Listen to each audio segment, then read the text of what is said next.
কক্সবাজার দেশের দক্ষিণ প্রান্তে দেখা মিলবে বিস্তৃত বঙ্গোপসাগরের উত্তাল ফেনিল ঢেউ বা বালিয়ারি সৈকতের ধারে দুলে ওঠা ঝাউবনের মেলা, শ্যামল অরণ্যের কোলে সূর্যাস্তের খেলা, বন্ধুর পাহাড়গুলিও দেখবেন হাত ছানি দিয়ে রাখছে। আজ শোনাবো আমার কাটানো কিছু সুন্দর দিনের গল্প। বিশ্বের দীর্ঘতম সমুদ্র সৈকত থেকে আপনাকে স্বাগতম।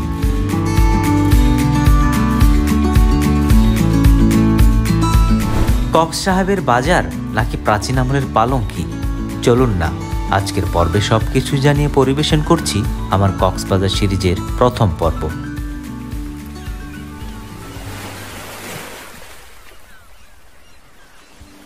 তো আমাদের যাত্রা শুরু হচ্ছে 30 আগস্ট রাত 9:30।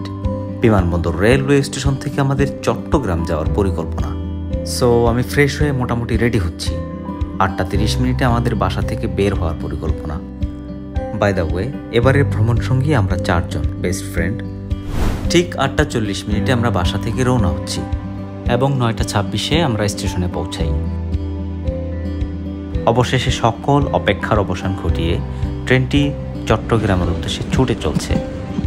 বাই দ্য ওয়ে, যেহেতু আমরা ট্রেনে যাওয়ার সিদ্ধান্ত নিয়েছি, সো আমরা সরাসরি ঢাকা টু কক্সবাজারের টিকিট না পাওয়ায় ঢাকা থেকে চট্টগ্রাম এবং চট্টগ্রাম থেকে কক্সবাজারগামী সৈকত এক্সপ্রেসের টিকিট কাটতে হয়েছে। সো দেখা হচ্ছে নেক্সট গন্তব্য চট্টগ্রাম স্টেশনে।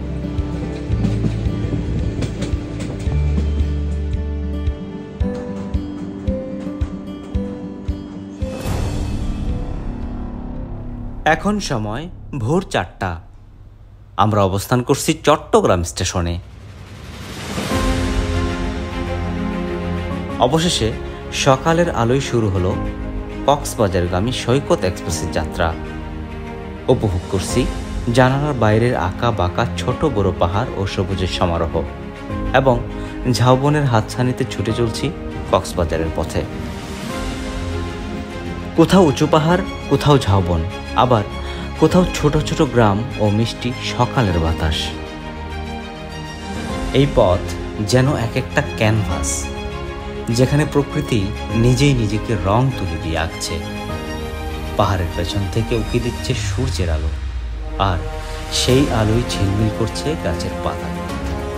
বাইরে তাকালেই মনে হয় এই ভ্রমণ শুধু কক্সবাজারের নয়, বরং পথের প্রতিটি মুহূর্তই যেন এক একটা গল্প।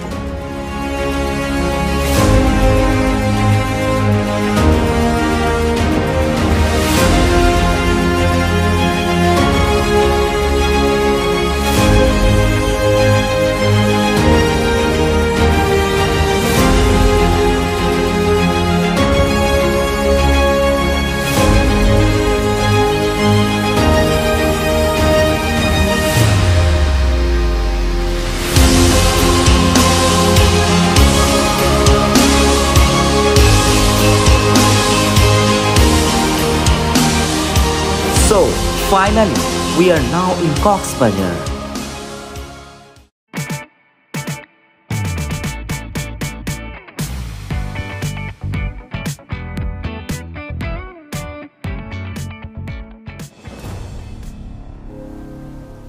চারিদিকে শান্ত শীতল বাতাস, পায়ের নিচে নরম বালি, আর সামনে অসীম সমুদ্র।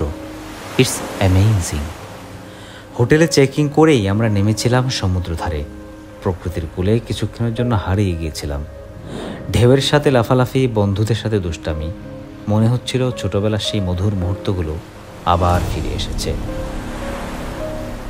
সো গোসল শেষ করে আমরা বেরিয়ে পড়ি বিকেলের এই গধূলি সূর্যাস্তকে উপভোগ করতে।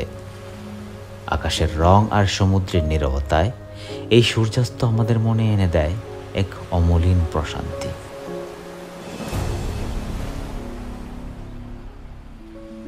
Good morning everyone. আজকে যাচ্ছি বাংলাদেশের সর্বদক্ষিণে মনোমুগ্ধকর মেরিন ড্রাইভ পথে। তার আগে চলুন নাস্তা সেরে সকালের সমুদ্রকে সিনেমাটিকভাবে উপভোগ করে আসি।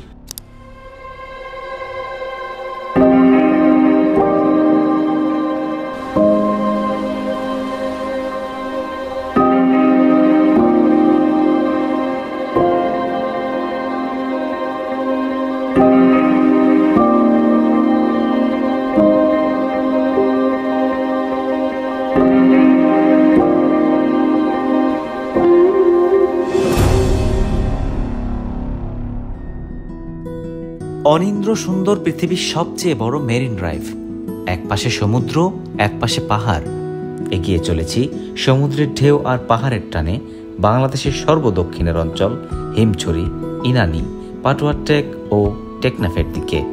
চলুন ইনানিতে সমুদ্রের বুকে অসম্ভব সুন্দর সূর্যাস্তকে উপভোগ করি।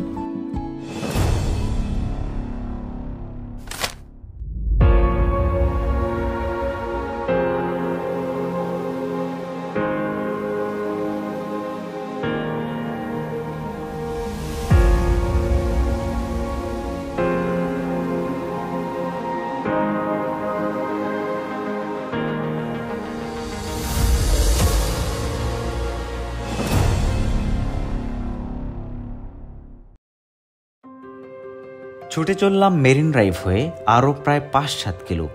খুঁজছি কোথায় সমুদ্র, পাহাড়, জেলে নৌকা এবং জেলেপল্লীর একসাথে দেখা পাওয়া যাবে।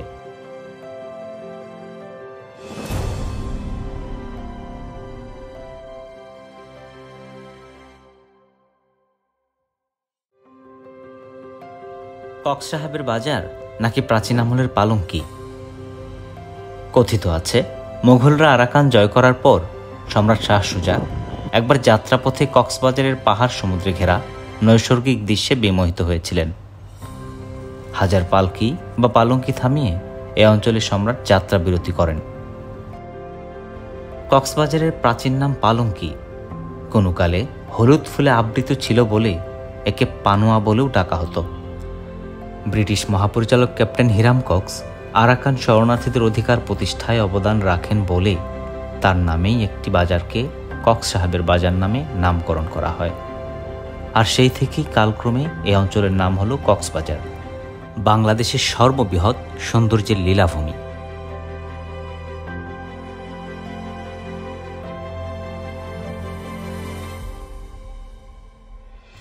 জেলেদের কর্মক্রিয়ায় মুখরিত কক্সবাজারের জনজীবন।